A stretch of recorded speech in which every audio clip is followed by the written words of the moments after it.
What's going on, everyone? My name is Under the Radar and welcome back to the WBE. This is going to be the week 7 team builder against Emvee and the San Diego Chimchargers. I'm recording this the day it's going up, and I wanted to let you guys know that I'm deathly sick. I'm laying here recording this with no clothes on, 2 fans on, the lights off. I feel like I'm gonna throw up everywhere. It's absolutely disgusting. I played Emvee yesterday, and for some reason when I woke up I felt like absolute ass cheeks. So unfortunately, no face cam. Well, unfortunately for you guys, I guess, if you like looking at my face.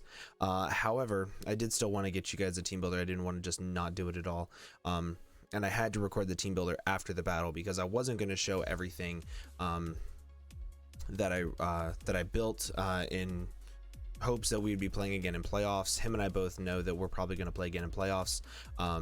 So we both wanted to bring our best, but we also didn't want to bring our best because it's just going to reveal a bunch of things that we are going to be doing for playoffs. So unfortunately, everything did get revealed in the battle. That doesn't mean that I won, he won. It was just a fantastic game and everything got revealed pretty much on both sides. So let's go ahead. We'll just hop into the team builder. This Darmanitan is going to be my main win con this game. If you look at his team, his only switch into fire is a Azumarill, and because his only switch into fire is a Azumarill, that means that he struggles to switch in to Choice Scarfed Flare Blitz. The only really good answer he has to it is a Thick Fat Azu, or he has a Dougie that's scarfed to trap me afterwards.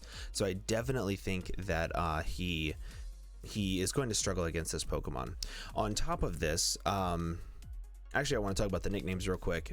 He always calls his Empoleon best defogger, and I agree. I think it's one of the best defoggers. So I wanted to showcase some of the other best Pokemon in the game. So we got best Monkey, best Gem, best Sneck, best Pixie, bestest Sneck, and best Magnitude. Obviously, shout out to Steve. So this is going to be the way that I want to clean up the game. This can also be a way that I break the game during the entirety of the game. If I get good switch initiative on something, I'm able to drop this in, and if his Azu is weakened, I get a kill. If his Togekiss is weakened, I get a kill. If Stealth Rocks are up on Victini and he's not scarfed, I get a kill. So I have to be careful with that, but Dougie is the biggest issue to this Pokemon, trapping me and then just taking me out of the game. On top of this, rocks are a really big issue for this team, as you can see, since I am bringing Scyther, which, by the way, I made a transaction. I dropped Arbok for Scyther. One, because I wanted to make sure that I had a reliable way of pressuring Calm Mind, bulky psychic types, and Choice Band Technician Bug Bite does just that, or even just offensive Technician Bug Bite from Scyther does that, whereas Arbok pretty much just a loud setup, which I didn't really like. Anyway, so since Stealth Rocks are a little bit of an issue, I'm bringing this Mega Sableye set. Now, this Mega Sableye set went through so many different changes. I'm not going to tell you guys what it was, what I changed it to, and then this is what I ended up with. This EV spread lives any one hit from everything on his entire team outside of a Choice Banded Azumarill Play Rough. It lives a Twinkle Tackle from Togekiss. It lives a Choice Specs Dazzling Gleam from Victini, a Twinkle Tackle from Victini, a Choice Banded V-Create, an Inferno Overdrive based off of Blue Flare or V-Create. It lives one of everything, meaning I'm guaranteed to be able to get my Mega Evolution off and click Recover. The only issue is, in the vast majority of my mocks, I played about 20 mocks. I played a lot of them because I really wanted to win this game. He led Azu in almost every single one of my mocks, and by he I mean everybody that I played. They led Azu because they knew that nothing else could break it, and even then, Banded Azumarill is the only way that he can kill me with Play Rough. So really good Pokemon. I have Toxic because one of his best switches to this Pokemon is more than likely going to be Togekiss. And aside from that, his team pretty much hates Shadow Ball. Ghost type is really good spammable moves versus him because his only switch in is Drapion, which Drapion doesn't really have the best matchup versus a Zygarde plus Darmanitan. And So what that means is that I can spam Shadow Ball, and if he goes into his Drapion anyway, I have decent switch-ins to it. So that is the goal with this whole set, is to just prevent rocks. He has a really reliable Stealth Rocker and Registeel. Not to mention, this can become a stall game. Like 100%, it can become a stall game between Melodic, Mega Sableye, Registeel, Togekiss, and it can be absolutely stupid. So it definitely is coming in handy, being able to live so many different hits and being able to keep Stealth Rocks off the side of the field. So this Melodic set is one of the few things that did not get revealed that I don't mind sharing. So I am a pretty speedy Melodic. I have enough speed for max speed Azumarill in case he's Z Belly Drum, so that way I can haze away the Belly Drums. I have Shed Shell in case he is Perish Trap Azumarill. Also in case he's Dougie and I'm weakened to the point to where he could kill me with an Earthquake, I can switch out and I can actually recover up on, say, the Registeel, the Ditto, things like that, as long as they copy me. So I can keep this thing around despite his two potential trapping sets. Perish Trap Azu is something that I'm really expecting this game. He's brought it once before, and it's a really easy way for him to just trap my Melodic and beat it. However, in case he is not Perish Trap and he's some sub-toxic set, which I also did see in my mocks, I'm also bringing Refresh. And with him being sub, I'm able to click Scald. If I get the Scald burn, then I'm able to deal with it that way. Ultimately, this is one of the best Azumarill checks that I have, unless he's banded, and then if he's banded, I don't have a switch in general, so I'm kind of sort of screwed. So that is the way that Melodic works. Next up, I'm actually going to skip over this Pokemon because realistically I put it on about 2 minutes before the battle, because 2 minutes before the battle is when this set changed. This originally wasn't Mesprit, it was my Wigglytuff. Anyway, so now this Zygarde set is really good versus him. 1000 arrow spam is phenomenal. His only resist is Heracross, which is why I have Hidden Power Flying. With 32 special attack EVs, I guaranteed do 48%, meaning after Stealth Rocks I will always do a KO. I have Extreme Speed to be able to pick off his more frail mons like Dougie if the sash is broken. sorry, my throat is hurting so bad, I feel like death.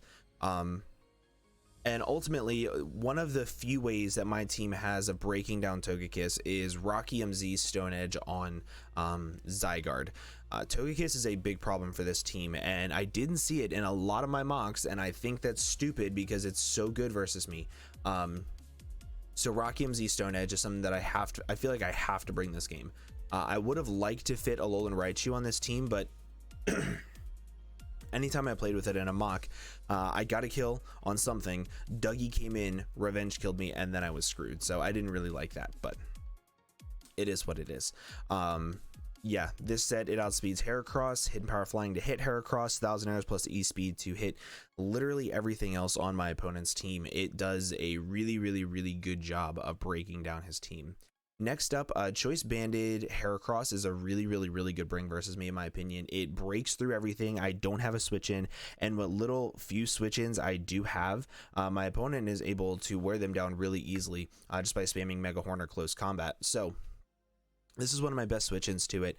Even then, he can run Stone Edge and he can kill me. I do have enough speed to outspeed Jolly Victini, meaning I can click Knockoff if he's banded, if he's Expert Belt, if he's lefty, something I can outspeed it, I can click Knockoff and I can do a lot of damage to it. I almost ran Pursuit because like if he's locking himself into something, like let's say something dies to rocks, I can drop this thing in, and if he's locked into U-turn, I can click Pursuit and I will do a crap ton of damage, putting him in range of Stealth Rocks. So I did really like that, and of course I have to run Aerial Ace for the Heracross. U-turn is there for really good momentum, and if I'm able to burn Azumarill, burn Drapion, if I'm able to even just get off, like, even if they're just not super offensive, like if he is the fat Azumarill that I'm expecting, this Pokemon actually walls Azumarill, it walls Drapion, it walls Heracross without Rock Slide. So it can do a lot of damage versus my opponent's team. So this Pokemon is really good. I like it a lot, and I think that it will come in handy. Next up was the last Pokemon that I added onto the team. As I said, I added it last minute. I had Wigglytuff on the team eventually because I didn't want him to be able to spam ghost moves versus me with his Rotom. Like if he was Choice Spec Shadow Ball or something like that, I wanted to be able to have a switch into it. However, I started to realize that like between Choice Scarf Darmanitan, between Thousand Arrow spam, between knockoff, I can deal with Rotom pretty well. So I ended up putting this on. I have enough speed again for Jolly Max Speed Azumarill to be able to knock it off in case he's leftovers. I have Stealth Rocks, U-turn Shadow Ball. Good utility Pokemon. It allows me to pivot around the vast majority of his team and take advantage of his immediate switch-ins to this, which are Togekiss, Registeel, and Drapion. All of them I can just drop in my Zygarde and I can do a lot of damage. So that was the whole idea behind this team. I feel as though I brought a lot of really good sets. I took a lot of really good sets off as well, which gives me hope for whenever we play in playoffs. I do still have a lot of really good sets up my sleeve. So that is going to be the team, guys. With that, I'm going to go ahead and get on out of here. Thank you all so much for watching, and I hope to see you guys in the next video. Bye-bye.